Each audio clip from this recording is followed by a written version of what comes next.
नमस्ते दोस्तों और लालाइट चैनल में आपका स्वागत है। आज हम 2024 के सबसे अच्छे और बुरे आईपीओ के बारे में बात करेंगे। 2024 भारत के आईपीओ बाजार के लिए एक रिकॉर्ड तोड़ डील साल रहा। कुछ आईपीओ ने कमाल किया तो कुछ ने निराश किया।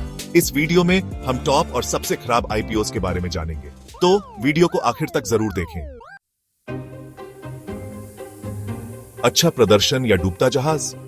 विभोर स्टील ट्यूब्स लिमिटेड का 72 करोड़ 20 लाख रुपए का आईपीओ 20 फरवरी 2024 को लिस्ट हुआ था।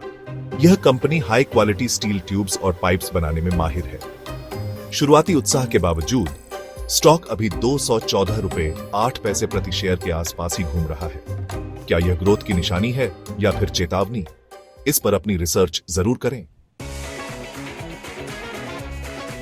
2024 का दूसरा सबसे बड़ा आईपीओ विजेता Mamata machinery limited, plastic bag pouch बनाने वाली प्रमुख निर्माता और निर्यातक ने 169 करोड़ 40 लाख रुपए का आईपीओ लॉन्च किया।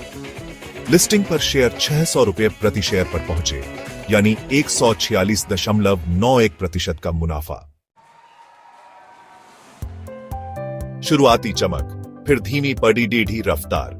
BLS ई सर्विसेज लिमिटेड, एक प्रमुख आईटी सर्विसेज प्रोवाइडर, ने 310 करोड़ का आईपीओ फरवरी 2024 में लॉन्च किया। पहले दिन बढ़त दिखाई, लेकिन 11 महीने बाद स्टॉक में 34% की गिरावट आई है और मौजूदा कीमत लगभग 204 रुपए है। Unicommerce e solutions limited, Bharat का सबसे बीडीडीडा e commerce enablement SaaS platform, अगस्त में अपने 276 करोड़ आज के आईपीओ के साथ आया। लिस्टिंग के दिन इसके शेयरों ने 235 का आंकड़ा छू लिया, जो 117% के शानदार लिस्टिंग गेन के साथ था। लेकिन 5 महीने बाद यह 168 पर ट्रेड कर रहा है। बजाज हाउसिंग फाइनेंस लिमिटेड 2024 के सबसे बहुप्रतीक्षित आईपीओज में से एक था और इसने निवेशकों के पैसों को लगभग दोगुना कर दिया। 70 रुपए के इश्यू प्राइस से इसके शेयरों ने 150 का आंकड़ा छू लिया, जो 114% का शानदार लिस्टिंग गेन था। हालांकि लिस्टिंग के बाद से स्टॉक में गिरावट आई है। आरके स्वामी लिमिटेड का आईपीओ डेब्यू मार्च में निराशाजनक रहा। इसने 13.19% का लिस्टिंग डिस्काउंट दर्ज किया। हालांकि स्टॉक ने 0.18% की रिकवरी की है और यह वर्तमान में 268 पर ट्रेड कर रहा है। भारत की शीर्ष रिन्यूएबल एनर्जी कंपनियों में से एक ACME सोलर होल्डिंग्स का मार्केट डेब्यू मुश्किल भरा रहा। इसका आईपीओ 289 रुपए पर जारी किया गया था, लेकिन स्टॉक 251 रुपए पर खुला, जो 13% के लिस्टिंग डिस्काउंट के साथ था।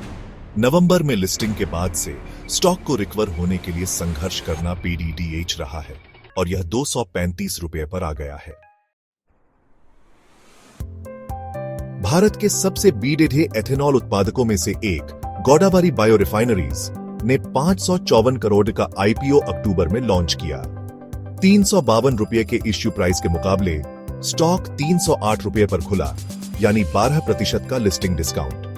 लिस्टिंग के 2 महीने बाद गोदावरी बायो रिफाइनरीज लगभग 314 रुपए पर ट्रेड कर रहा है। कैपिटल स्मॉल फाइनेंस बैंक ने 523 करोड़ का आईपीओ फरवरी में लॉन्च किया। इश्यू प्राइस 468 रुपए था, लेकिन स्टॉक 430 रुपए पर खुला, जो 8% के लिस्टिंग डिस्काउंट के साथ था। शुरुआती डिस्काउंट के बाद स्टॉक में और गिरावट आई और यह 293 रुपए पर आ गया। कारारो इंडिया लिमिटेड का आईपीओ 2024 में सबसे खराब प्रदर्शन करने वालों में से एक रहा। RS 704 के इश्यू प्राइस के मुकाबले स्टॉक RSC 1 पर खुला, जो 7.53% के लिस्टिंग डिस्काउंट पर था। विंसल इंजीनियर्स लिमिटेड ने 2024 में सभी SME आईपीओज को पीछे छोड़ते हुए 386.67% का शानदार लिस्टिंग गेन हासिल किया। सस्टेनेबल एनर्जी सॉल्यूशंस के लिए मशहूर इस कंपनी के शेयरों ने RS 72 के इश्यू प्राइस से RS 305 के लिस्टिंग प्राइस तक का सफर तय किया। हालांकि इतनी बड़े ढी लिस्टिंग गेन्स के बावजूद विंसल इंजीनियर्स का स्टॉक वर्तमान में नीचे है। 2024 में एसएमई आईपीओ के तौर पर केसी एनर्जी एंड इंफ्रा लिमिटेड ने 366.67% का दूसरा सबसे बड़ी लिस्टिंग गेन हासिल किया। आरएस स्पॉट के इश्यू प्राइस के मुकाबले स्टॉक आरएस 2 पर खुला। इतनी बड़ी लिस्टिंग गेन्स के बावजूद स्टॉक ने अच्छा प्रदर्शन जारी रखा और वर्तमान में आरएस 347 पर ट्रेड कर रहा है। 360 डिग्री मीडिया और मार्केटिंग फर्म मैक्सपोजर ने जनवरी में एक मजबूत मार्केट डेब्यू किया। 33 रुपये पर जारी किए गए कंपनी के शेयर 145 रुपये पर खुले, जो 339% के लिस्टिंग गेन के साथ था। हालांकि जनवरी में अपनी लिस्टिंग के बाद से स्टॉक 87 रुपये पर आ गया है। 1995 में स्थापित मेडिकमेन ऑर्गेनिक्स के आईपीओ ने असाधारण प्रदर्शन किया। 34 रुपये के इश्यू प्राइस और 137 रुपये के लिस्टिंग प्राइस के साथ स्टॉक ने 305% का लिस्टिंग गेन हासिल किया। हालांकि शुरुआती सफलता के बाद स्टॉक में गिरावट आई है और यह 53 रुपये पर ट्रेड कर रहा है। जीपी इको सॉल्यूशंस के आईपीओ ने 298.94% का शानदार लिस्टिंग गेन दिया। 94 रुपये पर जारी किए गए शेयर 375 रुपये पर खुले। हालांकि लिस्टिंग के बाद से स्टॉक में गिरावट आई है और यह 267 रुपये पर ट्रेड कर रहा है। एमवीके एग्रो फूड प्रोडक्ट लिमिटेड ने 2024 में एसएमई आईपीओज में सबसे ज्यादा गिरावट देखी। आरएस 120 पर जारी स्टॉक आरएस 77 पर खुला, यानी 34.17% का लिस्टिंग डिस्काउंट। स्टॉक में गिरावट जारी रही और यह आरएस 70 पर ट्रेड कर रहा है। सितंबर में लिस्ट हुई कलाना इस्पात को 31.59% के लिस्टिंग डिस्काउंट का सामना करना पेडीडी रहा। इसका इश्यू प्राइस आरएस 68 था, लेकिन स्टॉक आरएस 15 पर लिस्ट हुआ। स्टॉक प्राइस स्थिर बना हुआ है और शुरुआती लिस्टिंग प्राइस आरएस 15 के आसपास ही घूम रहा है। Bikewo green tech limited electric two wheeler retailer NSE पर 27.42% के डिस्काउंट पर लिस्ट हुआ।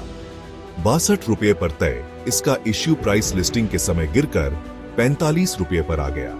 बाइकवो में गिरावट जारी रही और वर्तमान में यह 35.44% नीचे है।